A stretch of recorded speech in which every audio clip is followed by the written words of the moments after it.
Hey, champion. Yes, you. Let me ask you a question. What's the very first thing you do when your eyes open?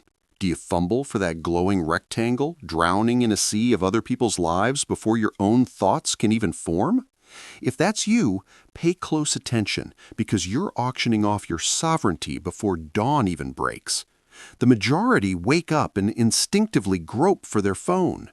Their consciousness is stolen by alerts, feeds, headlines, and the infinite static of the external world. From minute one, they surrender their emotional, mental, and spiritual authority. Now, contrast that with the top 1%, those who launch their days with absolute purpose. No feeds, no frenzy, no reflexes, just stillness, focus, and inner command. They don't awaken into disorder, they awaken into dominion. They conquer the dawn, and as a result, they conquer the day. Napoleon Hill wrote, "Your own definite chief aim is the starting point of all achievement." But why do so few achieve? Because most have forgotten that the morning is your throne room. It is your sacred ground to command or to concede. Those who concede it to distraction, drama, and discord, they spend their day in pursuit, not in power. But those who command their morning, they command their focus, they command their decisions, and ultimately, they command their destiny. This is your summons to join that 1%, not from a place of superiority, but from a refusal to be inferior to your own possibility. The great achievers Hill studied didn't merely endure their days, they engineered them.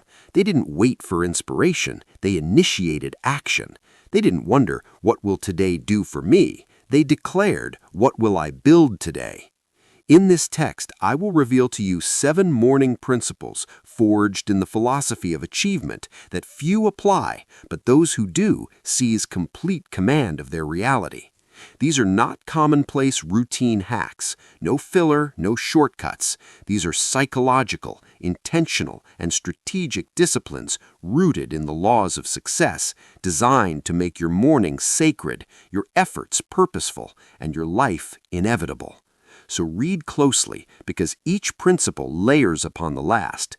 Each one will stir you differently, and by the end, you'll see why your morning isn't just a part of your day, it is the bedrock of your empire. Drop this affirmation in the comments now. I command my morning. I command my destiny. Number 1. Activate by decision, not by desire.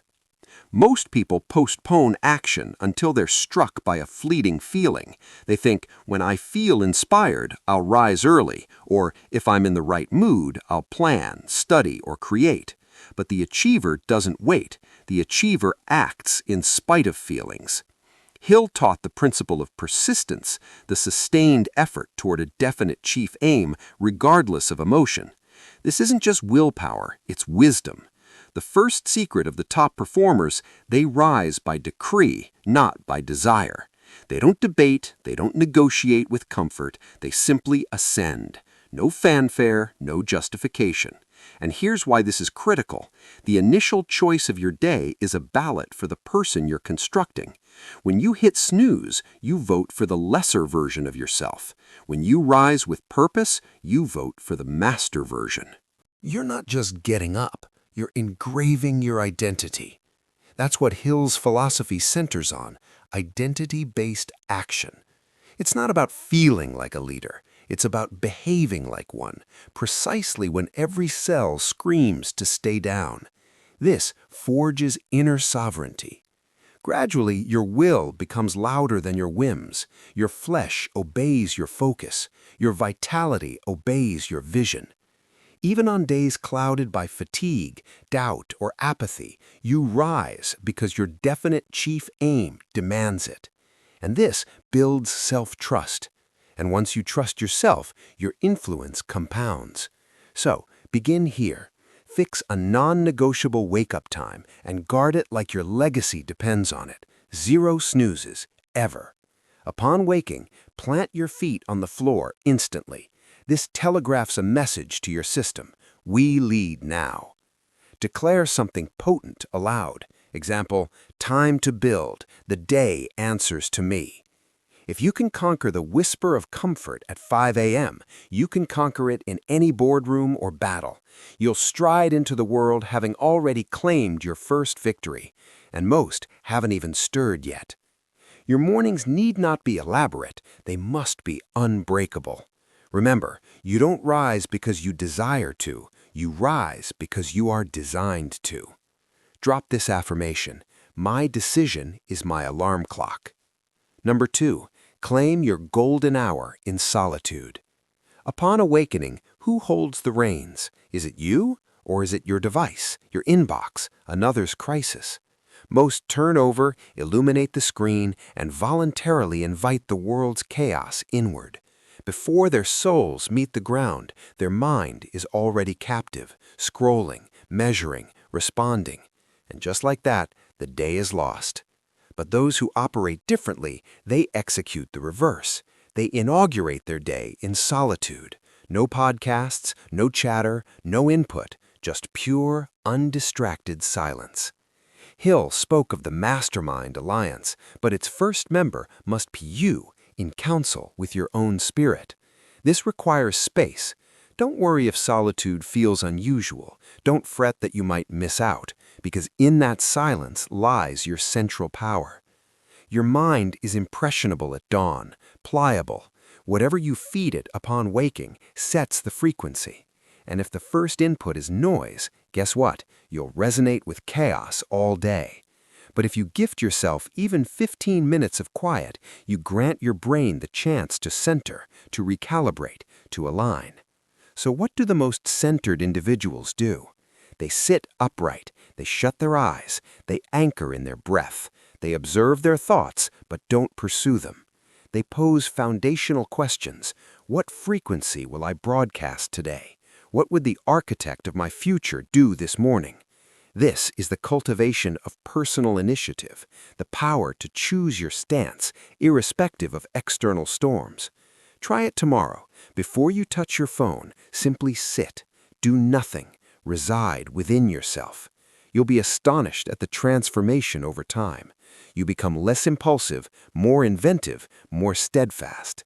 Even when turbulence arrives later, you navigate it like the eye of the hurricane, because your morning wasn't plundered. You fortified it. Solitude isn't a void. It is the chamber where your blueprint is drawn. And the reality is, vision never emerges from clamor. It always emerges from within. Drop this if you're committed to guarding your foundation. Solitude is my strategic advantage. Number 3, confront the day before it confronts you. Be truthful. Life deviates from the script. You can have your agenda, your list, your mindset perfectly poised, and still impact. Something derails it. A comment lands poorly, a project crumbles, an unexpected demand hijacks your focus before the coffee is brewed. Here's the truth. Most allow these moments to dismantle them, but the strategist, they anticipate it, not from cynicism, but from preparation. Hill analyzed the 6 basic fears: the fear of poverty, criticism, ill health, loss of love, old age, death. The achiever doesn't ignore these, they pre-neutralize them through mental rehearsal. This is strategic premeditation. It's not pessimism, it's emotional inoculation. By foreseeing friction, you strip it of its power to shock. You meet it as a veteran, not a victim. The most poised people on earth don't just experience their day, they preview it. They calmly consider what potential obstacles might arise. Which of the 6 fears might whisper to me today? How will my highest self answer? It's like constructing psychic armor before the battle commences. Here's your practice. Following your solitude, ask, what could challenge my purpose today? What emotion might surface that I must govern? How will my definite chief aim guide my response? Write it or mentally walk through it. Now, when life unfolds, as it does, you don't flinch, you don't fracture. You've already rehearsed this scene. You're not in reaction, you're in command. This is core Hill philosophy. It's not about controlling events, but about controlling your interpretation of events. This mindset yields a composure that seems unfair. You enter negotiations centered. You handle disruptions without derailment. You receive feedback and don't falter. You remain steady. That is your edge, not from avoiding storms, but from having already weathered them in your mind. Drop this affirmation. I anticipate, I adapt, I advance. Number 4, anchor your mind with a definite truth. Every empire builder, from Rockefeller to Carnegie, had a touchstone, a core creed they revisited daily. The average person wakes up and forgets their design. The achiever wakes up and reaffirms it. Hill's concept of a definite chief aim requires daily reinforcement. It's a mental anchor. What the mind can conceive and believe, it can achieve. This is your morning creed, a truth you speak before the world speaks its doubts. Here's why it's non-negotiable. Each morning, your self-concept is resetting. Before the demands and opinions flood in, you must declare your narrative, or society will write it for you. Here's how individuals who move with clarity use this. They select or craft a power mantra aligned with their chief aim and recite it with conviction. It's not fluffy positivity, it's foundational philosophy. It returns you to your core. Examples. I am the architect of my fate. My persistence is my power. I attract the resources my purpose requires. I move with faith, not fear. You don't need a library. You need one truth so potent it realigns your entire being. Speak it aloud. Engrave it. Make it your compass. Because if you wake up scattered or uncertain, it's often because your mind lacks a home port. It drifts. But starting with a definite truth creates magnetic alignment. You approach tasks with congruence. You meet resistance with resolve. You become unshakable because your mind isn't wandering, it's anchored. Try this. After rising, sit and repeat your chosen creed 5 to 10 times with authority. Let it resonate in your bones. Don't just recite it, embody it. Over weeks, this becomes your psychological Kevlar. On days the world feels chaotic, that one truth pulls you back to power. If you don't remind your mind of its mission daily, the noise will assign it one. Don't allow that. Drop this. My definite chief aim is my anchor. Number 5. Program your mind before the world does. Your mental environment is most vulnerable in the first hour, so who gets to program it? For most, it's digital strangers, uncontrollable news, trivial debates, and comparisons that breed insufficiency. But Hill knew, you are the master of your destiny. You can influence, direct, and control your own environment. So instead of being programmed, they do the programming. This is where applied faith and purposeful journaling become a weapon in the 1% arsenal. Here's the method. After your solitude and anchor, take 5 to 10 minutes to write. Not for an audience, for your psyche. Inquire, what is my dominant thought right now? What from yesterday must I release? What am I building toward today? Which principle, initiative, leadership, persistence will I embody? You're not composing a memoir, you're conducting a mental briefing. It's the practice of asserting, I govern my mental environment. I choose my dominant thoughts. You'll notice a shift within days. Your mind gains acuity. You detect your own patterns faster. You respond less, decide more. You see anxiety approach and choose a different thought. This is how mental masters are built. Not by suppressing emotion, but by auditing it and choosing a superior thought. This is why the 1% don't just wake early, they use the dawn for the paramount work, mastering their inner world. Because if you don't direct your mind, the market, the media, and the masses will direct it for you. Remember, you were not designed to be a servant to impulses or external opinions. You were designed to command your mental kingdom with clarity and will. Use the first quiet moments to assert that sovereignty. Drop this. I program my mind shapes my world. Number 6. Move with purpose to ignite power. An achiever understands the mind-body alliance is absolute. A sluggish body drags the mind into lethargy. An energized, disciplined body elevates the mind to clarity. This is why the most mentally formidable never begin the day stationary, not for aesthetics, but because movement is the first ritual of self-respect and applied energy. Hill emphasized organized planning and action. The body in motion is the physical manifestation of this. It is the rejection of stagnation. You don't need a marathon, you need momentum. You need to signal to your entire being, we are not here for comfort, we are here for conquest. Why is morning movement transformative? It alters your state immediately. Circulation accelerates, oxygen floods, energy amplifies, the mental fog evaporates, the part of you that sought comfort begins to recede. Hill linked physical vitality to mental vigor and personal magnetism. Your first movements, whether stretching, calisthenics, a brisk walk, or a cold plunge, are not about physiology. They are about authority. You demonstrate to yourself, I initiate hard things on my own terms. That is leadership in its purest form.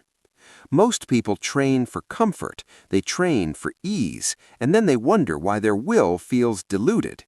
Your challenge, each morning move with intention for 10 minutes. It must be deliberate. Your body is the instrument of your will. Training it daily makes you walk into the world feeling fortified because you've already demonstrated command before the day's first test. Drop this. My body is my first instrument of discipline. Number 7. Rehearse the identity of your chief aim. The ultimate secret of the 1% isn't a task, it's a transformation.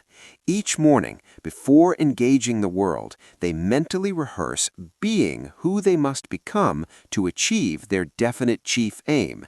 This isn't fantasy, it is identity sculpting.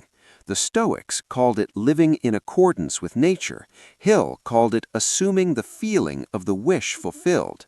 Seneca said we waste much of our life. The greatest waste is living out of alignment with our potential, being reactive instead of creative. So the 1% performed this mental drill. How would the person who has already achieved my aim carry themselves today? If recorded, would my actions reflect my vision? Where must I exercise extra strength today? This is strategic visualization. You're not predicting events, you're conditioning your identity. Try it. Vividly see yourself moving through key moments with poise, handling pressure with calm, speaking with conviction, choosing patience over irritation. You provide your nervous system a blueprint. It's a dress rehearsal for excellence. When tests come, you've already lived them. Here's the impact. Most people mirror the energy of their environment. The achiever generates the energy. They enter turbulence and remain the calm center. They meet negativity with unbreakable focus. They don't pretend, they prepare for it every single morning. Over time, this carves your identity into granite. You become the person who operates from purpose, not from panic. You don't just have productive mornings. You construct an inevitable life. People surrender the dawn as if it's insignificant, but the builders know it is everything. How you launch determines your trajectory, your resilience, your magnetism, and your legacy. If you don't own your morning, you lease your mind to chaos. If you don't discipline your dawn, life will discipline you, and it will be a harsh teacher. Hill's principles weren't just theories, they were tools for empire builders. They didn't leave their days to chance, they built them with deliberate repetition, daily reaffirming their aim, their identity, and their right to achieve. Let's integrate the 7 principles. 1. Activate by decision, not by desire. 2. Claim your golden hour in solitude. 3. Confront the day before it confronts you. 4. Anchor your mind with a definite truth. 5. Program your mind before the world does. 6. Move with purpose to ignite power. 7. Rehearse the identity of your chief aim. These are not tips, they are the foundational disciplines of achievement. Don't overhaul everything at once. Begin with one, but begin now. A single change at dawn can alter the orbit of your life. You don't need perfection, you need intention. True intention toward your aim, your actions, and your undeniable potential. Let this be the final day you wake up like the crowd, and the first day you awaken like the 1%. Like this, comment your definite truth. Share with someone building their empire. Subscribe. More on the laws of achievement is coming. Drop your final affirmation. I awaken as the 1%. I build my life by design.